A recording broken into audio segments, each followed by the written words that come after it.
I just want to talk about your sign and kind of your thoughts on where, the bring back shaming comes from. I kind of want to get your perspective on why you think that's something we should bring back. Well, because promiscuous women don't make good girlfriends or wives. So I want guys to understand that getting with these women is probably going to be bad for you from a long-term perspective.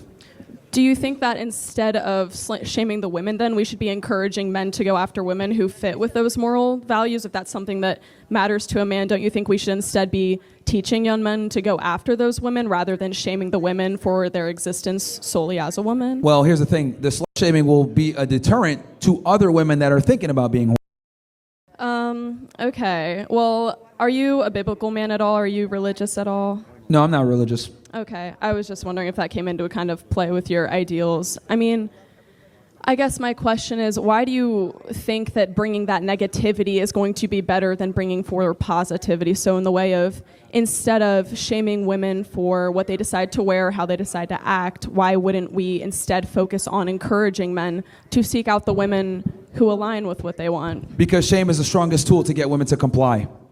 Since women are communitarian by nature and they need the group, one of the biggest fears that women have is being ostracized from said group. So if we go back to shaming, women are going to behave better because they don't want to be shamed. Women crave acceptance from the society because they don't have the ability to, fight their own fights and defend themselves against the element. Obviously, we live in a modernized world now where that's been taken care of. But for a very long time, one of the things that had women terrified was being ostracized by the tribe. This is why calling a woman a or promiscuous or whatever hurts her so much, because it limits her ability to find a mate that will take care of her, right? If you got two girls that hate each other, what do they say to each other the first thing they say? Right? Because women know innately that a promiscuous woman has less value in the mating game hierarchy. So, and shame is really the only way to curb that to the highest level, because women have a different tolerance for shame than men do, because women are relying upon the community. Okay. Have you ever considered that maybe, I don't personally, in my own personal life, whether it's happened to me or other women that I know, considered that shaming doesn't actually do anything? Because in my experiences of being shamed, or other women's experiences of being shamed, all it does is deter us from men. Because I can think of any time that I have been called a or anything else, all it's made me do is think, wow, some men can truly be very just kind of lustful and harmful. To be honest, I would argue that women shame each other way more than men do, because if a man shames a woman, there's consequences to that. You could lose your job, you'll be labeled a misogynist. Because it's wrong, right? Because we shouldn't be doing it, right? That's why there's consequences to slut-shaming. Because we live in a gynocentric social order that allows women to act like idiots with no consequence. Well, just a quick question here. When you're talking about, the social order and that there's not as many genius women, have you ever considered that men set up the system in which women who could have been geniuses of their time were stuck instead taking care of children at home, or they didn't have access to education when in reality they could have been geniuses? Have you never considered that maybe that's a big reason of why you're seeing this is because of the system that men perpetuated? Yeah, but the thing I'm trying to say, well, number one, there's not that many geniuses, so that's like an exception to the rule for women, because men dominate that. And then as far as, what was the second part of your question? I was talking about how don't you consider that a lot of these women who could have been considered geniuses, or to this day still could be considered geniuses, are trapped in that ideology of women need to be at home, women aren't allowed to express themselves, and also in the past how that's been perpetuated with women not getting access to education, women being told... Well, we've overcorrected that now. Women are absolutely dominating in college attendance and everything else. Yes, but the system does not go away just because we've changed things now. That's always going to be perpetuated with any oppressed group. There's always going to be perpetuation. So we actually have a gynocentric social order. What I mean by that is the female way of thinking and the female way of doing things is the right way of doing things. Now, it's enforced by men, right? Most police officers, military are men, but it still pedestalizes the female experience and the female opinion. Well, is that why we're seeing so much legislation that's against women's reproductive rights, for example, or against women's bodily care? Is that not something that... Well, at least women have reproductive rights at all. Men have zero. What reproductive rights do women have that men don't have? Okay, so let's say you have sex with someone and you get pregnant. Yeah. You can literally say, he can say, please keep the baby, and you can say, F you, and abort the baby, and he has no say whatsoever.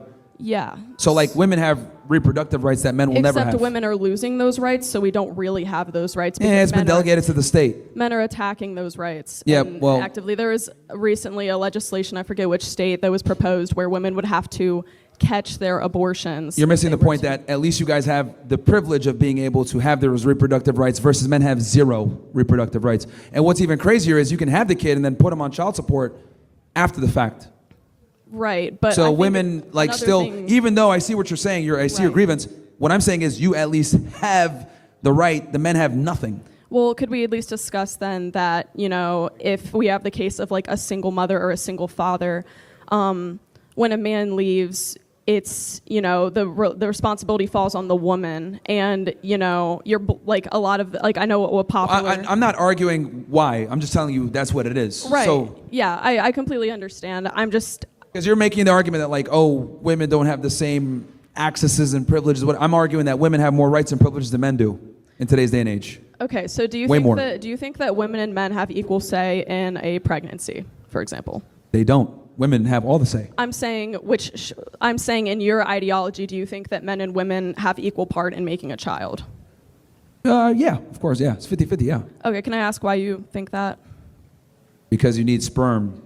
Right. To get pregnant. But only one of those parents is carrying the child for 9 months, giving up their nutrients of their body, risking things like gestational diabetes, risks with pregnancy, and while the man does not have to do that. What is 30 minutes for a man is 9 months for a woman, plus childbirth. I'm just curious how you think those things are equal. Well, fathers are extremely important, right? So, right. Yeah, you bear the baby, but the man is supposed to be protecting, providing, at least if we're talking about tradition. Yeah. Right? So that's why two parents are so critical. Again, but yeah, I guess where I'm coming from is I just don't view those two things as equal, considering how much we have to give up of our bodies and our nutrients and our time and everything that we give up for a child. I think that, there is more responsibility on the woman because it is something that she has to sacrifice for her body, whereas the man contributes a small part to it. Yeah, I think you're missing the point of my argument, which is like, I'm saying that you can have your opinion on what you think matters more. What I'm saying is that men don't even have a say in the matter. Right. You're arguing why they have a say. I'm just saying they don't have a say in the matter. Which goes back to what I'm saying, that women have more. Anti-abortion legislation is proposed by men. What was that? Is that why a lot of anti-abortion legislation is proposed by men? There's women that support it too. But, yeah, but at the end of the day, like, men are going to be on the hook for that as well. So like, because they're going to have to pay child support or whatever. So you can always drive to another state and get an abortion. Right? Or it's really not that simple, though, unfortunately, because women have been imprisoned for that. Doctors have been imprisoned for giving women abortions.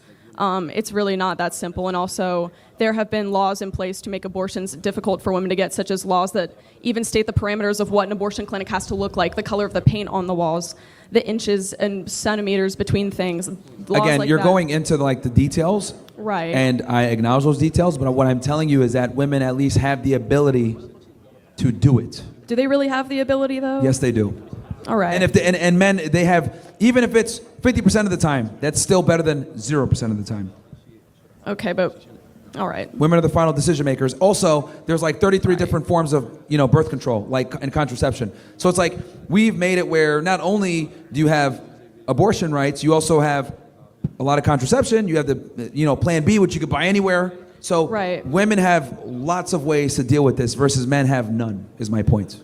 Yeah, well, unfortunately, Plan B contraceptives don't always work, and sometimes you will do everything you can to prevent a pregnancy and you will still get pregnant, and I feel like that responsibility falls on the woman, especially if we're talking about a minor or, premarital sex in which someone... Once again, you have the access to it versus men have none of that. That's my point. Men do have access to contraceptives, however. Yeah, but they have no access or rights over the child. They do. They don't? They do make the legislation, unfortunately. But I'm talking about in the confinements of that relationship, he has no say. You're talking about the lawmakers. I'm talking about in that particular relationship, that woman has the right for everything. Yeah, but you were discussing that women have the right to abortions, which is on a federal level. So that's why I'm bringing up. Actually, it was delegated to the states. You do have to acknowledge that men have acted on making that impossible for women. Again, you're talking about the legislative process. I'm talking about at the lowest level, women have the opportunity and the ability to dictate everything. That's what I'm saying. All right. I just want to get your thoughts on that. Thank you for talking with me.